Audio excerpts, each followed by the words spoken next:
बिस्मिल्लाहिर्रहमानिर्रहीम। अस्सलामुअलैकुम। Healthy TV में आप तमाम दोस्तों को खुश आमदीद। उम्मीद है आप तमाम आबाद खैर व आफियत से होंगे। अक्सर बेशतर ऐसा होता है कि कोई अनजाने में या जानबूझकर जहर खा लेता है या फिर किसी हकीम का कच्चा कुश्ता खा लेता है, तो उसके बाद असरात को, बुरे असरात को जल्द से जल्द दूर करने और मरीज़ को मौत के मुंह से बचाने के लिए आज एक आसान सन्यासी नुस्खा लेकर हाजिर हुआ हूँ। हर किस्म जहर के लिए ये नुस्खा मुजरब है। जहर में संख्या सिम अल्फाज जिसे कहते हैं, नीलत होती है, हड़ताल वर्किया या काला पत्थर या कोई और जहरीली चीज़ खा ली हो, तो इन तमाम जहरीली चीज़ों के तिर्याग के लिए मुजरब नुस्खा है और लाजवाब नुस्खा है। तो नुस्खा बताने के साथ साथ आप से गुजारिश है कि अगर आपने हमारे चैनल को सब्सक्राइब नहीं किया तो सेहतमंद रहने के लिए और मज़ीद ऐसे नुस्खा जात टोटका जात के लिए हेल्दी टीवी को सब्सक्राइब ज़रूर कर दें। पहले एक गिलास ठंडा पानी हो, यानी गर्म पानी ना हो, उसमें आधा चम्मच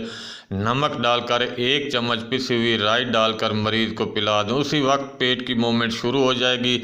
इसी तरह वक्फे वक्फे से मरीज़ को पिलाते जाएं, पेट की मूवमेंट कराते जाएं। इंशाल्लाह मरीज़ जो है, बंदा जो है, वो मौत के मुंह से बच जाएगा। बिल्कुल आसान सा नुस्खा है। इस नुस्खे को अपने अहबाब के साथ शेयर करें और अपनी दुआओं में याद रखें। मिलते हैं अगली वीडियो में एक नए नुस्खे के साथ, एक नए टोटके के साथ, एक नई इन्फॉर्मेशन के साथ। तब तक के लिए अल्लाह हाफिज़।